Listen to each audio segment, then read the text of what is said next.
but the longer I live, the more I realize that like everything operates on frequency. There's power in frequency, and like there's a reason why when a group of creative people get in the same room with the same intent and the same motivation, you will get the best output of everything because everybody's working in a certain frequency. See, in the Zulu Nation, the Zulu Infinity lessons, we teach this. We teach the Cosmo frequency lessons. Okay. This is what keeps us to make good hip hop, even to this day, how we do it. You know, in my studio, I don't allow drinking. You can't bring that spirit in the studio. And they do call wine and alcohol spirits, and there's a reason why. Facts. You can't bring that spirit. You can indulge in some trees, but you can't overdo it. Because once you get to the high, there is no but the bottom. What goes up must come down. And you usually crash. And when you crash, ideals crash with it. Fair. There's a rule to it. It's called recording science. That's not being taking place no more. They stopped that. Digital music came in and killed analog. Analog is spiritual. When Dizzy Gillespie, the horn player, blows his horn, his jaws grow up this big. In those jaws is air. That air is coming from it's oxygen in his nose. It goes to the thought, to the brain, down to the jaws. When Jimi Hendrix played a guitar, you saw him say, the spirit, he's talking through his spiritual code through his fingers. That's what got him look like that. When you see the drummer says, he has a face. All you do is watch drummers. They under a spirit.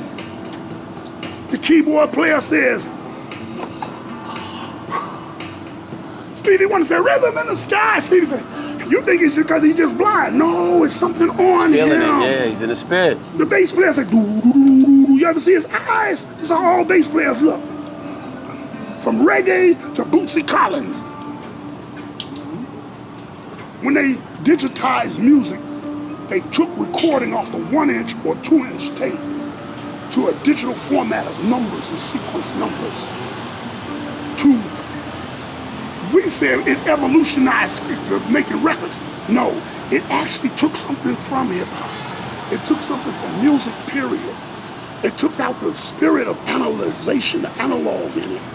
Hip hop was done the same way. By 1990, it flipped. There was a meeting that took place in California in 1990, which wiped out the mom and pop record stores, wiped them all out. And they became, all record labels, major record labels became record conglomerates. Yep. You see what I'm saying? RCA, all these, they became WEA. This one's became Universal. There was a meeting that took place. And this is history. There was some people at the meeting that nobody knew, some suits. They appeared, they told everybody what to do. They told everybody some people that came and told them, who were they? Because from there we fell. I went in my state from having 7 prisons to almost 30. Your state the same way. Yes, sir. Texas became a boom house. Wisconsin was #1 for it. And they began to lock us up. Each generation of music is full with dope. There's an alchemy that goes with music. 1940s, after the Second World War, jazz music progressed. Miles Davis, Coltrane, all these people, they came about. Billie Holiday, it was, the word sound, everything was there. Heroin came in. Heroin came in to suppress it. It's a downer. We lost so many greats that we don't even know their names that were coming. The poets, it was like hip hop. It was word sound, music, dance, culture. I'm told that the Beatles song Jude is talking about heroin. Really? The minute you let her under your skin, and then you'll begin. They put the master rhyme on there. KRS One said master rhyme. They don't say that. They really get these. And it's weird because there's some aspects of the utilization of drugs that did enhance the artistry for some. No, not so much. I mean, like when you listen to what the Beatles were doing when they first came out versus when you could tell these dudes doing acid. But first you gotta know who the Beatles were. The Beatles, when they say the British invasion, the Beatles were not the first European group like that in America. The Rolling Stones were.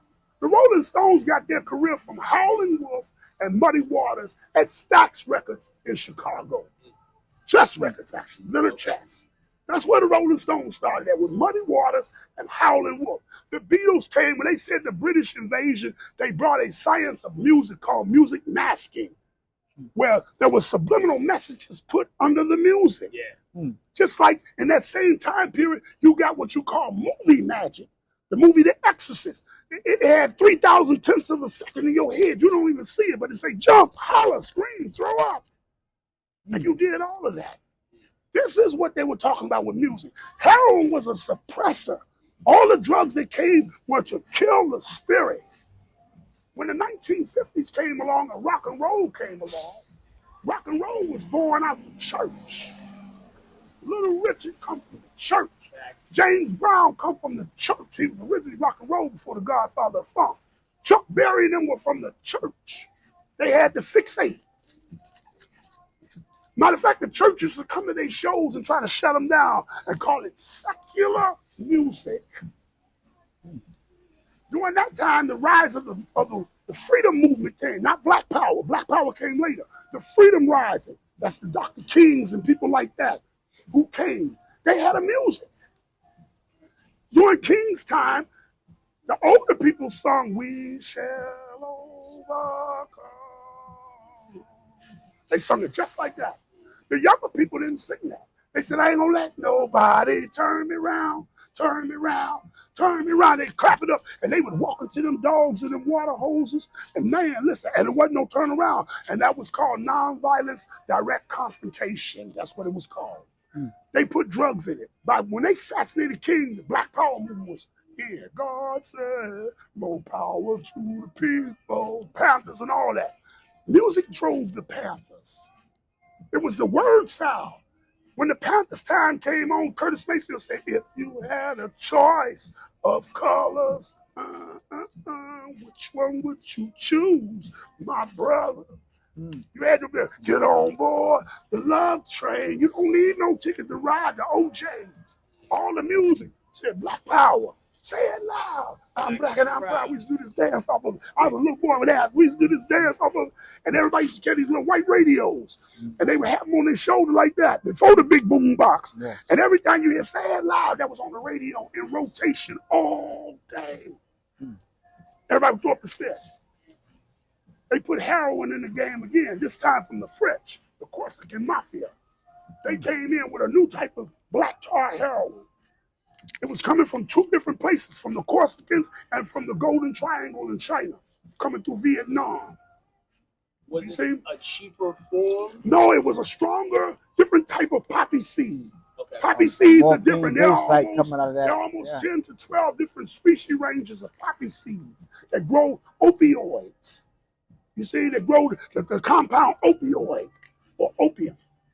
That's a lot of guys from the Vietnam War. Yeah, that was on that. That's the Golden Triangle. Yeah, I know what you're talking about. That's the Golden Triangle. Yeah. Then you had the Corsican Mafia, who hooked up with the American Mafia and the government.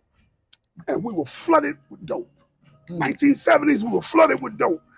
The eradication of militant groups was taking place. The music started to shift. Disco was coming. Disco shifted the compound of the music.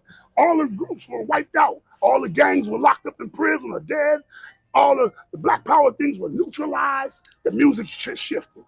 Donna Summer, I love you, baby. Here comes disco now. Nile Rodgers and them had to speed it up a little bit. Everybody, hey, look at Temptations. Everybody, Temptations was singing ballads. The Bee Gees. Yeah, by late 1970s, they was, hey, someone was tired. Yeah. We go back with the ballads, and then let's sing a ballad. Music changed. When hip hop came in, it did something. Disco stuck us in a cocaine war. Here came cocaine. Disco was a high. The music was a high with frequencies behind it, and a lot of people didn't know this. An artist named Tom Brown, he had a record. We started looking at music satanically now as another force, an entity being in it. His record was called "Do You Want to Get Funky With Me?" Do you want to get funky? It says, I saw him. It said, I looked in the eyes of the devil, and I saw him reaching for my soul. And I had no choice but to heed the command of the devil's voice. Do you want to get funky with me? Do you want to? I gotta pull that one up. Because as soon as you said, I Oh was thinking about man, Sylvester. I feel yeah, like it's a nah, song. that's a no, break beat. We use that as a break beat a little bit. Yeah. Tom Brown. Yeah. And in the song, it's a part, it's a break in it that says, ah, nah, nah, nah, nah. You got, and if you listen to it real carefully, you have fire in it. He in hell. Yeah. When hip hop came along, hip hop said,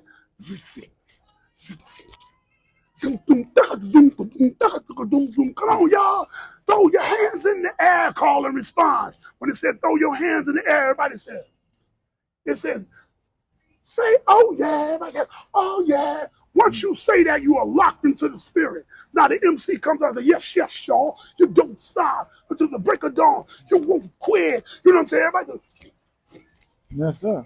and he delivered. My name is so and so, rhyme the great, and up, boom. Always talked about being rich.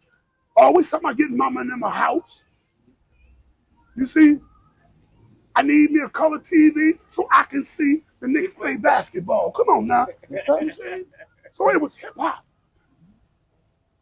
And the spirit came. Crack came. Here come crack. Oh man, crack was spooky. Devastation. Crack came. In hip hop's first origin, crack, hip hop talked about crack. It talked about don't do it.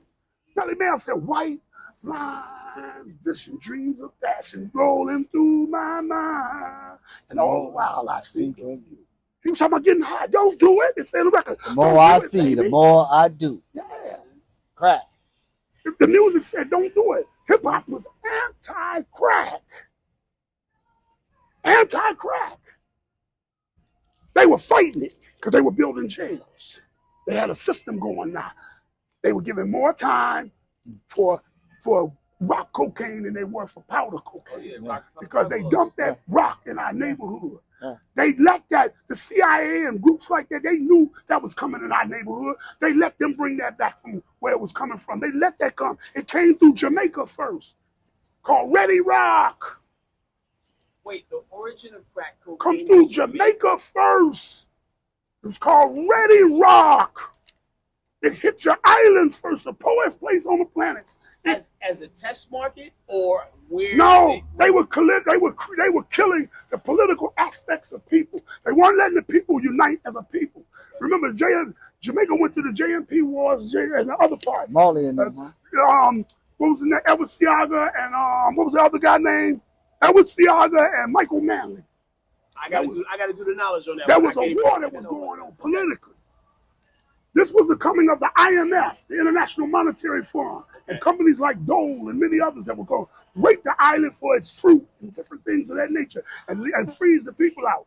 Ready Rock came. Ready Rock created a spirit.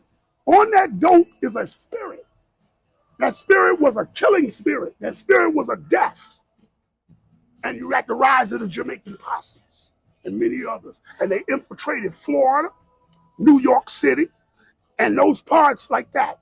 And they started flowing it in. And the government knew this was happening. They knew this was happening because they turned a blind eye. They appeased to it because it was to build prisons. Right. So now it's in our community, and even the guns changed. When I gangbanged back in the 70s and 80s, we shot 38s, shotguns, 410 shotguns, double barrels. You might have a 45, but most of our gangbang was sticks and bats and knives and brass knuckles and a piece of muffler if you can carry it. I remember a guy came to a gang fight. He had a whole pipe with the muffler still on it. I remember these that was swinging and knocking some jumps out. I don't want to see some jumps on with it. I had another brother. He had 2 bricks in his pocket and 2 in his hand. He said, I'm going to throw these 2 and take these and whip me a piece. That's how we used to talk. All of a sudden, here come these automatic weapons. Here come this Israeli machine gun called a Uzi. Here come those the days of the Uzi. My Uzi weighs a ton, but that ain't what Chuck was talking about. But here come these guns. These guns were dropped in our neighborhood. They were dropped in train tracks. In most black communities, trains run through our communities on purpose. They stopped. We used to rob the freights. They set that there for you to rob it. Now you got this death, the angel of death, the dope, And you got the spirit of death that comes off of it, and the gun as the tool. Now here come the crack wars to suppress the music. The rappers started changing, becoming gangster. At 92, everybody was looking like this. NWA came. I love NWA. I know some of them brothers. I love them. But they were created. They were put on. Everybody said they fought for F the police and all that. No, man. To me, that had two meanings to it. Yeah, the police was beating us up in the community. They always have been doing it. But to me, that meant that don't rule. The new thing said, fuck the police. We selling crack, motherfucker. We'll shoot the police. But do you feel like NWA realized that they was being utilized? Listen to the name. Niggas with an attitude. No, they were young boys. Because somebody let them, they made that shit up and somebody said, yeah, that's a good name. When they should have said, no, look, brother, can't use that. Nigga is a terminology created for a group of people that were bred in the United States of America in a culture of animalistic nature. The nigga was like a dog. The nigga was the horse. They would look up your mouth. They would bend your mama over and look up her butt on the auction block like you do a cow or sheep. A nigga was a mentality. Even white people today, they run around, my nigga, look how they act. That's a nigga. Damn, homie, you hard to the mud. Now he's a nigga. So when they said a nigga with an attitude, who was the attitude against? It wasn't against the system, because some angry niggas against the system gonna overthrow it. It was against you. You look in the mirror. I hate that nigga. I hate that nigga. You look in the mirror, man. Right now, kids get in the mirror, man. Hate that nigga. Kill that nigga. Shoot that nigga. That's how they look. And they looking at themselves. A string of music came like that. They took West Coast music and they took the oppression of the music, meaning the oppressed people that were hurting, and they put their pain on wax. And they gave it to the world. Yeah, that's a hell of a history lesson, man. Yo, we started at the beginning to talk about the Zulu Nation. And, with hip hop having 50 years, and a lot of people don't even know that the Zulu Nation is still active and still, like, to this day, doing the most good, far and large. How can people align themselves with the Zulu Nation and find out about chapters in their particular eras? Well, the Universal Zulu Nation is undergoing some surgery. I like to call it surgery. And it's no secret about some of the things that have been going on behind the scenes, but listen, let's do a myth buster and clear the myth with a lot of stuff. Okay? Africa Bambaataa is Africa Bambaataa. I don't know into that. I don't know nothing about that. I traveled the world with it. I'll tell you, nothing about it. I know the great humanitarian things that has been done. And the Universal Zulu Nation, the name Zulu means people of the heavens. So our body is in the heavenly realm. We went nowhere. We have created a new organization as the vanguard of hip hop in a new millennium called the Universal World Federation. The Federation is for the preservation of the music and the culture. We, the elders in the nation, are the gatekeepers. We keep the gates of the culture, meaning it is our responsibility to correct some of it, bring some order in this era, to go get programs for our young people so we can create scholarships for science and technology so that we can fight this war against the culture. The culture is all we got left. And the Universal Zulu Nation, if you want to join the Zulu Nation, all you have to do is first start practicing what we call true school hip hop. Old school, new school equals the true school. A people without a foundation have no journey into the future. So if we learn the foundation of it in our present moment, we can resurrect and evolutionize into the future, which brings what I like to call the Christ, my brother saying, which means the anointing.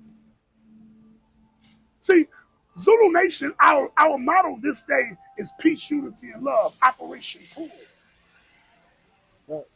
You see?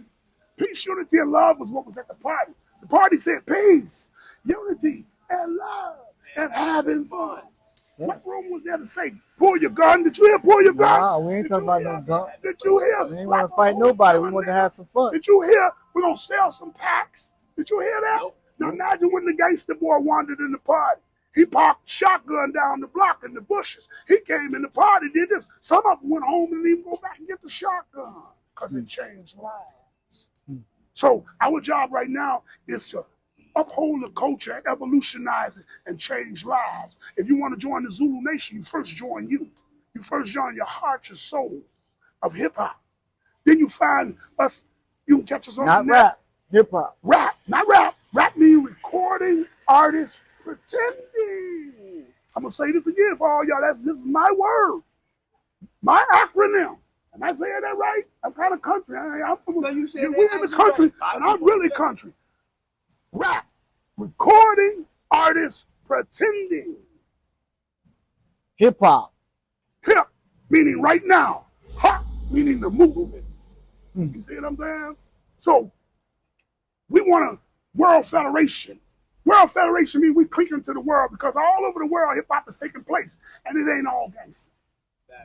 Matter of fact, B-boy in the Olympics this year, 2024. It's a beautiful thing, yo. Never thought we'd get to this point. Hip hop. Here we are. Now we gotta get graph writing in there. You know what I mean? Get it at least in museums. Get it at least where it's on one of them big billboards downtown, the graph artist of the month. So and so. You see? But first we got to talk about Zephyr, phase 2. We got to talk about those who put their life as pioneers to do the trains, to do the walls. My man Warp in Chicago, Upski, TVA Crew, Pat in New York, all those around the world in the Bay Area who put their neck on the line, who went to prison, some of them, for painting the walls. Okay? Their story has to be told to have a historical foundation to push each element forward, has to have a historical foundation to it in this era because our children have that much attention span now. Yeah. And it's interesting to try to figure out how to microdose information to people who, like, because of the tablets, the way everything moves. How would you do it? Tell me how you. I'm gonna interview you now. Tell me how you. My whole thing is like I feel like having small children, man. Like your things have to be funny, but informational. To quote KRS One, edutainment. You know what I'm saying?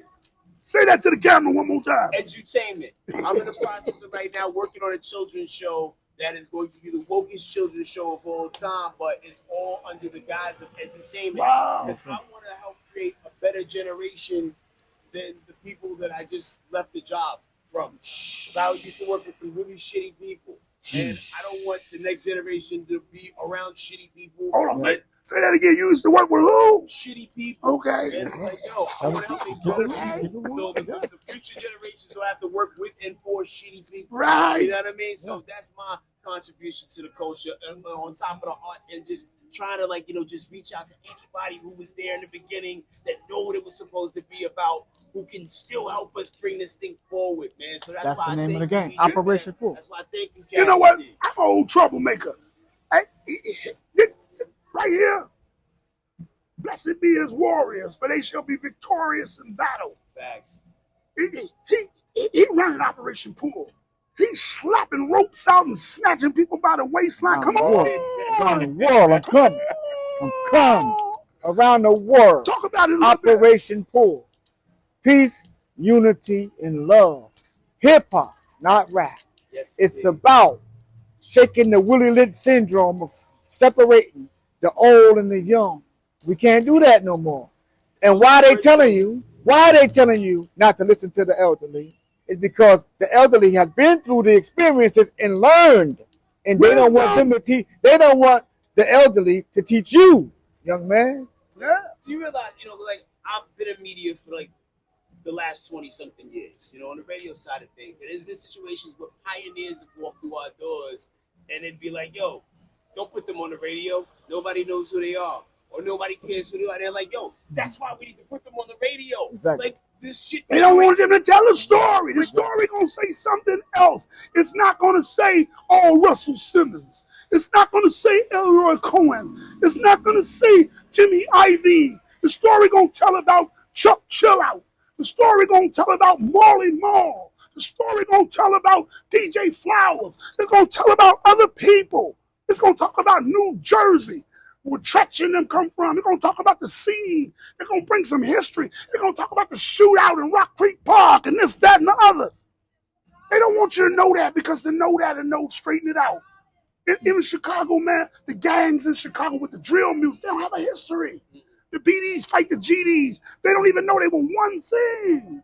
They don't even know the history of two kings, two princes. They don't know how that came together. They don't even know that Dr. Martin Luther King lived in Chicago and he worked with the gangs. He created LSD, Lloyd Stones and Disciples, which turned into the Woodlawn Organization, which was one of the large organizations. Still don't do nothing for the brothers no more, but it was almost like the NAACP of Chicago. They got millions of dollars of grants to send young people to school. Martin Luther King. There's a famous picture on the internet with Dr. King got the pool cue behind his back. He's shooting pool. He on the west side of Chicago in the pool hall with the vice lord. I had no idea. And he made a bet with him. He said, listen, if I make this shot, y'all roll with me. If I don't, I buy the wine.